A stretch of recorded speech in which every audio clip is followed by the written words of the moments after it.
Hello everyone and welcome. My name is Julie Mann and I show men and women how they can live healthy, happy, sustainable lives.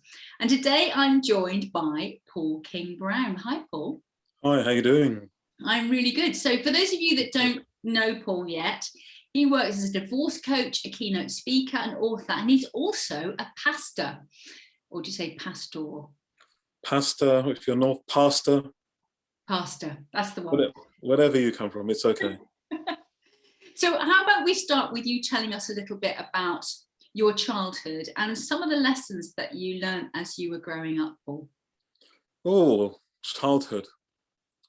The immediate one that springs to mind is that I went to a school of 1,200 pupils and I was the only black person in the school. So that came with its challenges. But it taught me resilience. It toughened me up. It taught me to stand up for myself. Yeah, I don't think I liked it at the time. I didn't like it at the time, but I could really see how the experience made me a stronger adult. As an adult, I'm glad I had those lessons. So, and I had some great teachers as well. I had some phenomenal teachers, and I don't know whether you've ever done this. You meet your teachers years later, whatever age you are, and you still call them sir or miss. You know, you still have the respect for them. So I've got a few teachers who are now my friends, but even though we're friends, they're still sir or miss. You know, still respected. Fantastic. So was there a particular teacher that really impacted your life? Two teachers, Mr. Holmes chemistry and Mr. Powell mathematics, and I think that I respected them and they respected me. And as a child, when someone respects you or values your opinion, in our day, and more in my day, I should say, it's quite an exceptional thing. You know, in those days, it was very much seen and not heard. So, so to have a voice that someone listened to, or at least allowed you to give your opinion, even if it may be wrong, was quite an incredible thing in those times. Absolutely, and I guess the fact that you were one amongst many other different, you know, coloured skin, it was a big deal. Yeah, it was, but also just, I mean, it was more just educationally. I know that I was different culturally, but educationally they were just great motivators, and I didn't want to let them down. So, you know, they were excellent and I wanted to excel for them.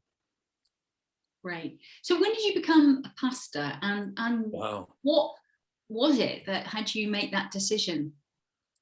I often say the decision was made for me.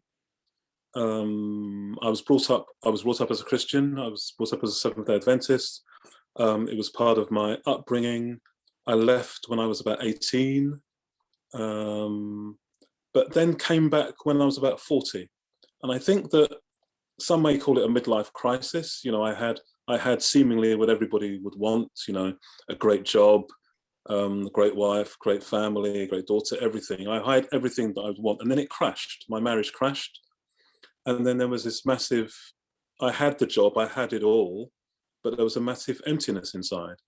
And so I decided that, I tried to, C.S. Lewis has this idea, it comes from St. Augustine, that we're all created with a God-shaped hole, a hole that can only be filled by God. And we try and fill it with sex, drugs, and rock and roll. And ultimately, it can only be filled by God. Some people, if you're in the medical profession, they would call it spirituality. And I had all these other boxes filled, but my spirituality was deficient, and so I decided to enhance that. And I just wanted to get, you know, having earned lots of money, I saw the futility of it, because it didn't make me happy. We used to say when we got paid that the money numbed the pain. So so it was now that I decided that I wanted in some way to give back.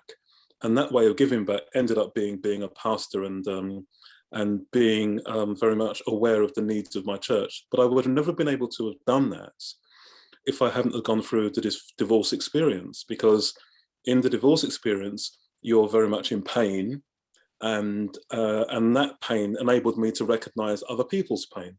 When I used to work in the sales and advertising sphere, I wasn't very good at recognizing people's pain. I was too busy on the road to whatever the goal was at the time. So before we talk more about that pain specifically, is that a full-time job as a pastor? Yeah, And what do you actually do I day think to day for those people that don't know? I think 80% of what we do is really counselling.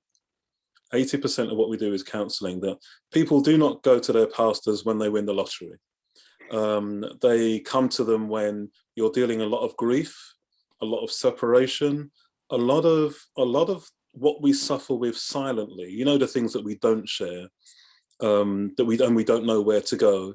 People come to pastors or vicars or fathers, and they tell them that. Sometimes most of the time it's a beautiful experience, but sometimes it's so much. They hand over so much to you, and it's quite a heavy burden. And you get the opportunity to share that journey with them, which is a very beautiful experience because they trust you. You talk about being a counsellor in a way. Yes. Do you have to have a counselling background? No, you don't have to, but most pastors are trained in counselling. We don't have a trained therapist qualification, but my master's is in pastoral counselling. So it's very much geared towards just caring for people and an awareness for them. And then from there, you never stop in a sense that pastoring isn't 9 to 5. You are always in the lives of other people. We don't stop breathing at 5 and, turn ourselves off. It's a constant journey, and different people have different journeys. I can be sitting in one person's house discussing funeral arrangements, and I can be talking to someone else who's just had a baby, and we're doing the dedication or the christening and planning that, and it's like a roller coaster experience of emotion. Wow. You mentioned your divorce. You mentioned that being a painful time. Has that been the most challenging experience of your life, would you say? Yes, I think it is, because it redefines you. It redefines you. You rediscover you. Sometimes you actually find out who you are. I think it's John Ortberg that says that the major educator of human beings is pain. So when you're going through life and everything's going well, you're celebrating. You rarely sit down and reflect. You're just running with the moment. It's when a wound or whatever's happening to you that you sit down and reflect. Where did I go wrong? Where did I go right? How can I improve? Who are the asset? I call them asset people. John Maxwell calls them elevator people. There are people that bring you up or bring you down. You hang around the people who bring you up and lift you up. And so we only seem to do that. I mean, it's like when people break up, you're having relationships, and it's only when you break up you stop and look at the relationship. When you're in it, you're busy just going through and piling through and haven't got time to stop. It made me stop, and it was a good, in reflection, it was a good thing. During it was awful. Yeah, so tell us a bit more about what it was like during it, so that anyone listening who may be going through a similar experience can have some understanding of yours. Well, I focus now as a divorce coach very much on, I'm not an expert on all divorce, because some people want divorce, and some people, have used it as a way of freedom, of escape, or a different means. I'm primarily dealing with people who are in the space where there's infidelity and betrayal. So that's the space my expertise is in, and that's what I can speak to. Because you experienced that, Paul. Yes, because I experienced it, and then it's a bit like I moved into this field accidentally. It's a bit like when you buy a car, you buy a Mini, and you suddenly realize all these other Minis that you have, and that's what happened to me. I was divorced. It was infidelity and betrayal, and then all these other people started being attracted to me and coming speaking to me. And within that forum, that's how I didn't start off as a business or anything. I was just a person that was going through an experience. I was the person on a bus stops of 20 bus stops. I was at number 10, and I was able to tell someone at bus stop number 2 what was going to come on the way. So I was just basically a guide in people's stories. So at that time when you were going through that experience of betrayal, how did you actually get through it? You talked about God. Was it just God, or? For me, it was, for me primarily it was God, but it was very, very difficult because there is lots of there's lots of anxiety, there's lots of loneliness, there's lots of emptiness, and there's lots of shame. So you're not jumping up and down going like, I'm divorced, I'm going to tell everybody, I'm going to share. Sometimes you have to stop sharing because you hear yourself telling the same story to different people, and sometimes you get even tired of hearing yourself. You think, I mean, I remember once I was very much indignant and I was wronged, and as I was telling the story to someone else, I heard my brain going like, can you please just shut up? I've heard this so many times, I'm bored, you know. And so it was difficult because I didn't share it. For 10 years, I didn't share it. The first 2 years, no one knew what I was going through. I tell this story and people laugh at it, and some of them are quite dismayed. So I was an advertising sales director. I was a keeper of the sharks. So there is no weakness. So I had a diary, and in my diary, I wrote down where I'd go at the weekend. So this weekend I'd go, okay, this weekend I went to Disneyland, and I'd come back on the Monday and they'd say, where'd you go? And I went, oh, I went to Disneyland, Paris. It was brilliant. And I went on this ride and I did this and I did that. But what actually happened was that I didn't go to Disneyland Paris. What I actually was doing was going home, crying my eyes out and falling asleep on the sofa, just totally bewildered. And I created a life for 2 years because I couldn't tell anybody what I was really going through. I was ashamed. And there was no, I mean, the world then, this is 20 years ago, the world then was very different. We weren't going online and doing this and doing that. This was online as a phenomenon, as a new expression. So I was doing this all on my own, and that was one of the reasons I wrote the book and came into this, was because I did it on my own, and I was suicidal. And what I mean by that is that on 2 occasions I was so dark I wanted to kill myself, and I got stuff from. What stopped you? My mother. I didn't. Not that my mother doesn't know. If she watches, I didn't know. I never wanted to hurt my mother or give her any pain, and this would have devastated her. And so I didn't know how to do it because I didn't know how to hurt her. So leading that double life in a way, how was that for you, living with that lie, telling that lie over and over? It was and over tough. Again? It was, you're in an acting profession. I mean, I was the world's best actor. Well, not the best, but, I used to, I remember I'd tell people, on a Saturday night, I was in the front of a church. I'm Mr. Charisma. I'm, how you doing? Everything's wonderful. And then you finish, you get in a car. I mean, we did music. Music was exhilarating. It was a wonderful experience. Then you get in a car, and at that point, I knew my name wasn't Pastor Paul anymore. It was just plain old Paul King Brown. Drove to Marks and Spencer's, bought a £2.99 fresh cream Victoria sponge and a 1.5 litres of ginger beer, and sat down and guzzled it in front of Match of the Day. Debilitate, just sick, just lonely, just bleh. And then you have to pump yourself up again until you come to the next week. Then it's Monday, then it's okay, let's go acting again. And no one knew. So when you did tell people what was happening, were you still at that point employed in the job you were? Yeah, I was a pastor, inspiring people and leading people to God. And that's why, as a religious person, I always say that the reason I did my job so well was that I felt very held up by the people around me and by God. But when it was left to myself, my own life was awful, was emotionally awful. But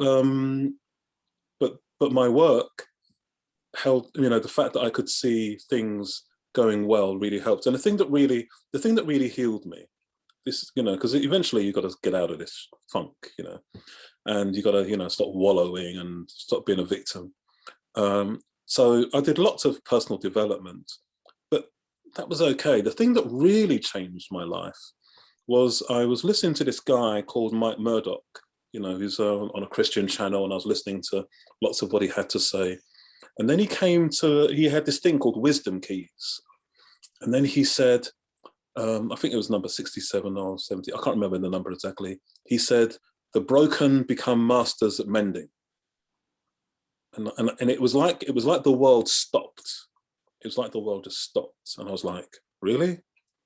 And I started I just started helping. I just started doing, helping other people in trouble. And in that, it was a massive distraction to me. It was almost like Alcoholics Anonymous. You go in, you have a mentor, but then you have a mentee, and then you're giving to someone else. So I just started to pour my life into other people. And the more I poured my life into other people, the more healed I became. Brilliant. I know that you've written a book, Picking Up the Pieces, yes. and in brackets, From Brokenness to Breakthrough. Mm-hmm. What was the process of writing that book like, Paul? The beginning, it was great, because now I was writing a book, having gone through it, because now I was married. I was, technically I've gone through it. I was married, I was happy. And so I was in a good place I was almost writing a manual on how to get through it. So it wasn't, the beginning, it was really, really easy. And I wrote the book quite quickly, the first part of the book quite quickly, but then I got ill, and then I had to go back. And so writing the book to help others was quite easy. The problem became when I started writing about co-parenting. And co-parenting, so I had 7 chapters, and co-parenting was chapter 6. And I'd already done the research, a lot of research on co-parenting, but for some reason this chapter was really quite emotional, because I always felt that I'd, in some way, that as parents, I'd let down my daughter. I wasn't the best co-parent. It was, how do you heal and co-parent when you're, in all the devastation and the pain I've spoken about and the trauma I've spoken about? But how do you then be this uplifting person to your daughter that you can fake it but feels your emotions? Because she had to live with these emotions. I saw her every week, and as much as I pretended that everything was okay, she knew that I was hurting. And I felt, when I got to that chapter, it was really hard. It was a very emotional chapter to write, and it became a bit of a block for me. So I couldn't write the words, but eventually we got there, and there was phenomenal other people that I was reading on co-parenting, I wish I'd done better. I wish I wasn't as self-centered, but if I had to do it again, I think you need counselling with it, because I wouldn't know how to. In reflection, I would like to do it better. But if I'd gone through it again, I think I would have done exactly the same, if that makes any sense. Yes. You talk about 7 steps in the book, and you also just mentioned 7 chapters. So maybe each step is a chapter, but I'm not sure. But tell us more about those 7 steps. Well, the steps very much start with dealing with the trauma. I think the big thing is dealing with the trauma of it all, and it's the acceptance and dealing with what's happening. I've coined this phrase called divorce paralysis, where just stuck. You are just stuck, and you are trying to, rather than deal with the issues, rather than deal with the conflict, you try and put the world in, especially as infidelity and betrayal. You've been wronged, so now you can easily just stay in this position, exactly where you are, and go, everyone else is wrong, they have to move to me, when actually you have to move to them, or to move to your world, or you just can't stay here. And even if a new marriage or a reconciliation is on the card. Sometimes, a lot of times, it isn't. It's not. It can't be the same marriage. It's got to be something different, because the old marriage got you to where you are right now. This has to be a new, something new, something renegotiated, a new vision, a new dream for the same people from there. So very much that is a huge stage. Then then recognizing where you are. I think a lot of times we don't know where we are. We have to recognize where we are, recognizing, okay, where am I in this? Because it's almost your eyes are shut. Everything's feeling, your eyes are shut. And you've got to recognize, okay, this is where I am. This is where I'm situated. And also, I don't think there's a word that goes around a lot now, mindfulness. And I'm probably, we're speaking right now, and I do speak fast and quite a lot.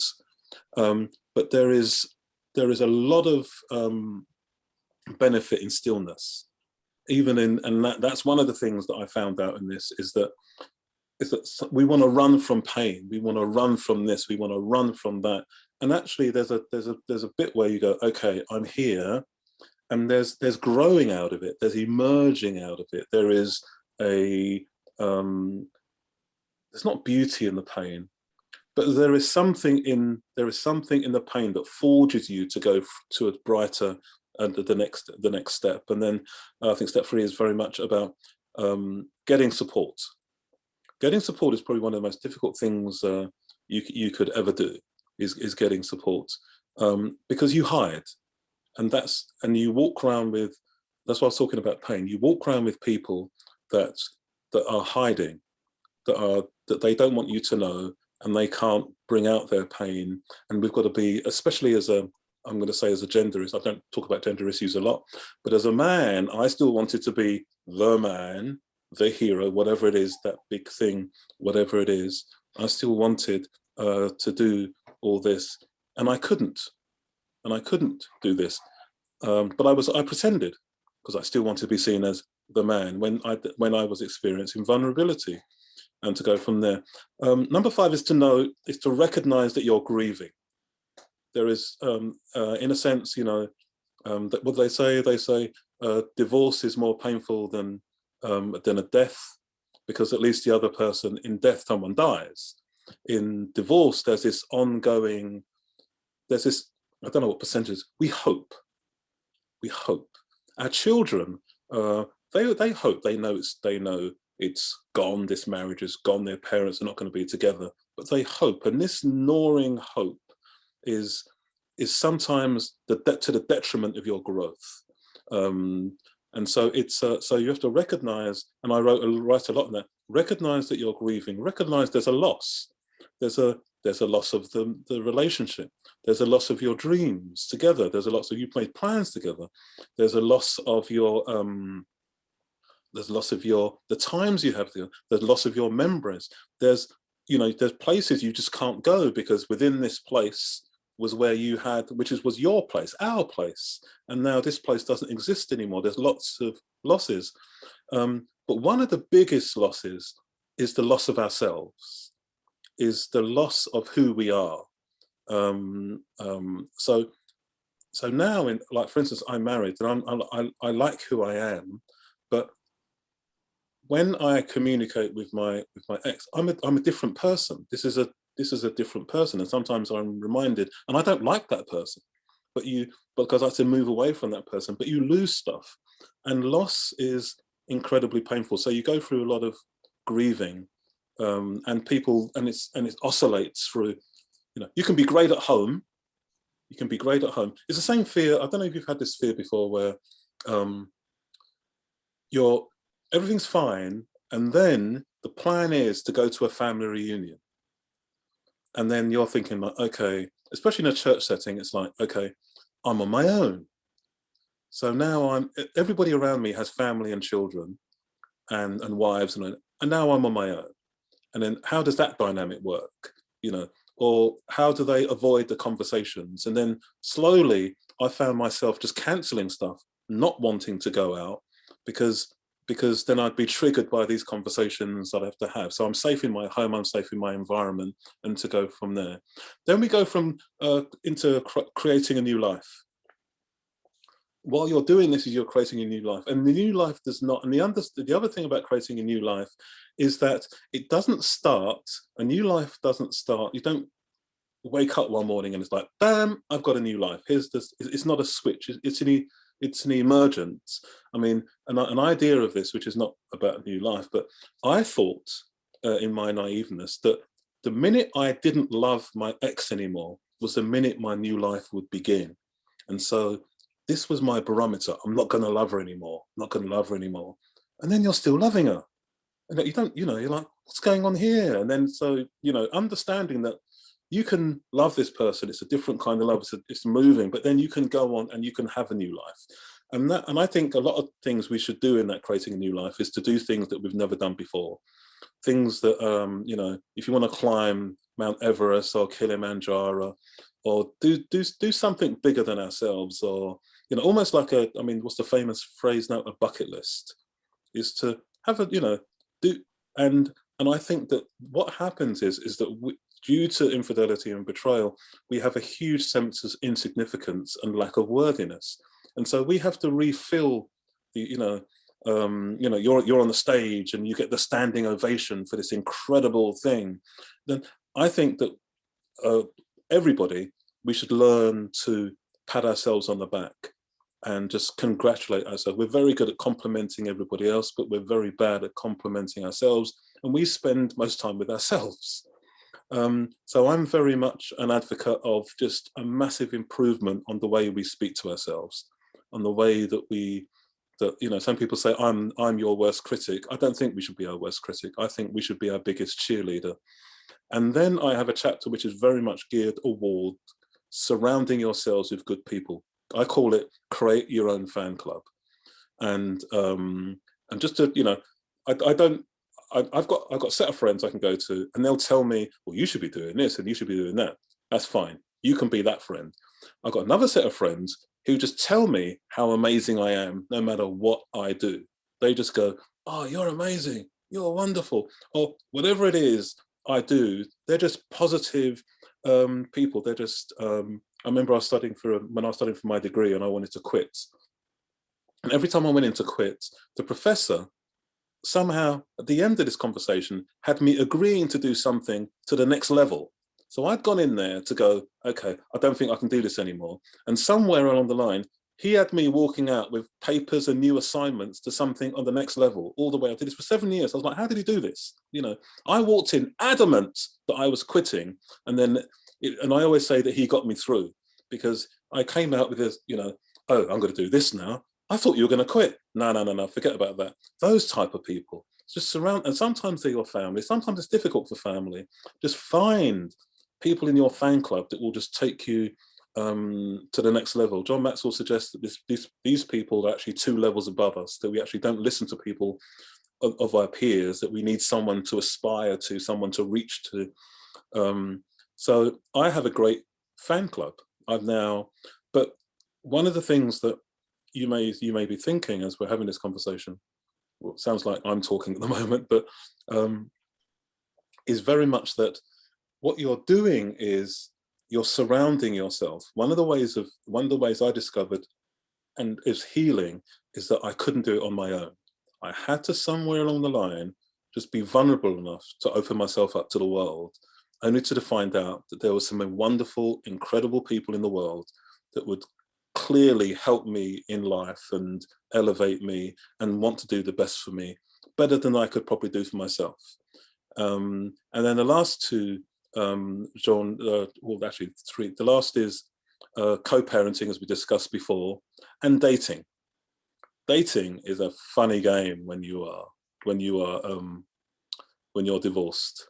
And I don't know if you agree with this, but I'm going to throw a sentence at you, and maybe you want to comment on this.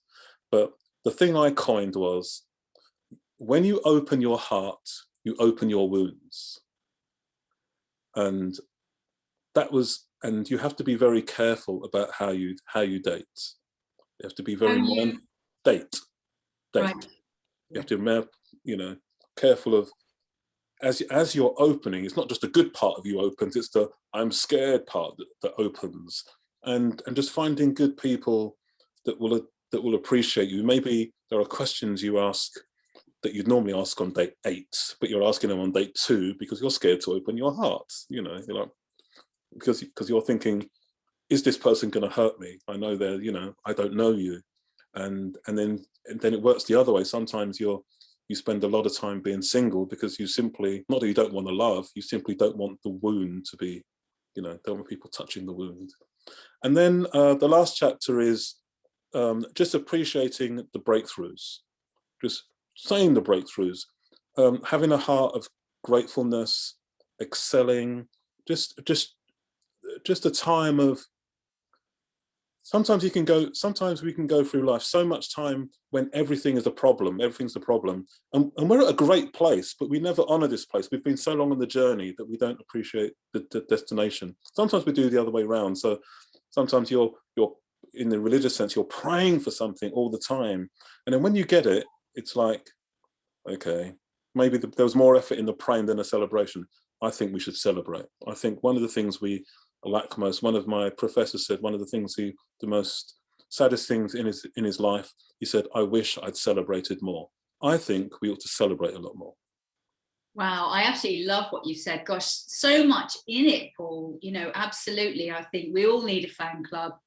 And it is all about filling ourselves up, isn't it? And yeah, I think just such great points. So I've noticed more and more that there are more and more divorce coaches. Now that's clearly because divorce is an issue and there's a growing demand for people who want to get divorced. So in your words, what would you say makes you different?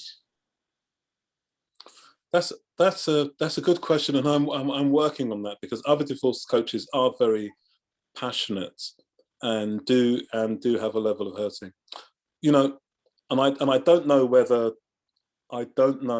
this makes sense, because I didn't really get into this field to be different. I'm a pastor, and I've been blessed with compassion for people. It's a very natural thing, and so my thing came out that I won't leave you. My thing is, I won't leave you. I won't. If you pay me, if you don't pay me, I'm not leaving you, because I remembered clearly what it was like to be alone, and it's really, really painful. But what seems to happen, one of the things that a lot of my clients, I'm getting a lot of clients for a very strange reason, because I'm a man, and they can't believe, because most of them are women, and they can't believe that a man actually is sensitive to the emotional needs of not women, but just of people, you know, because it's very female dominated area. And I didn't come into it because it was a female dominated area. I came into it because from a male perspective, we hide our emotions. And I've decided not to hide my emotions, which in this gender world is,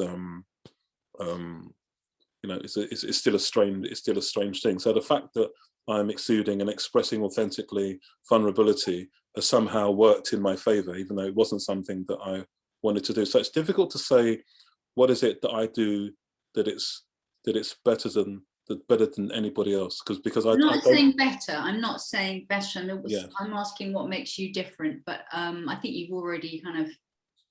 The thing I think it is, and I don't know, is that, and I don't know, because comparisons are different, I'm acutely aware of people's pain, even if they don't tell me.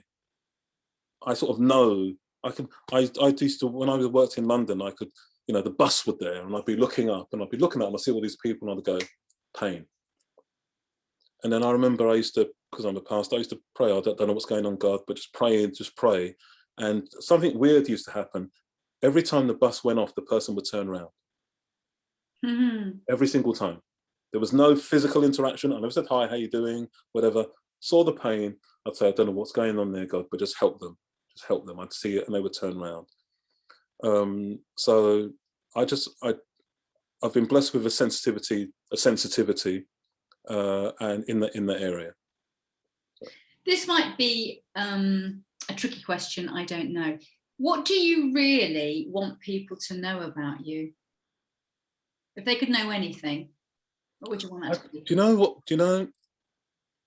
I'd want them to know that, especially in this divorce field, that we genuinely, that I genuinely care, and the people that are doing it are genuinely caring. So what happens in the forums that I'm in, a lot of people see us as people that are almost like the birds that are picking at the carcasses of their pain. And that is far from it. There's far from it. You know, the people that are there remember what it was like to be in pain and the loneliness, and sort of don't want to have you be lonely. So what I would want to do is for people to know, if anything was mentioned about my name, dead or alive, was, do you know what? Paul King Brown genuinely cared. He was there for us. Love that. Anything else you'd like to say before we close? No, just thank you for the opportunity to speak. Thank you for reaching out on LinkedIn. You've been an inspiration. You're always not smiling. You do smile, but I really sense your authenticity. I don't do these a lot, but I'm glad that we connected. Me too. Paul King Brown, thank you so much for talking to us. No problem at all.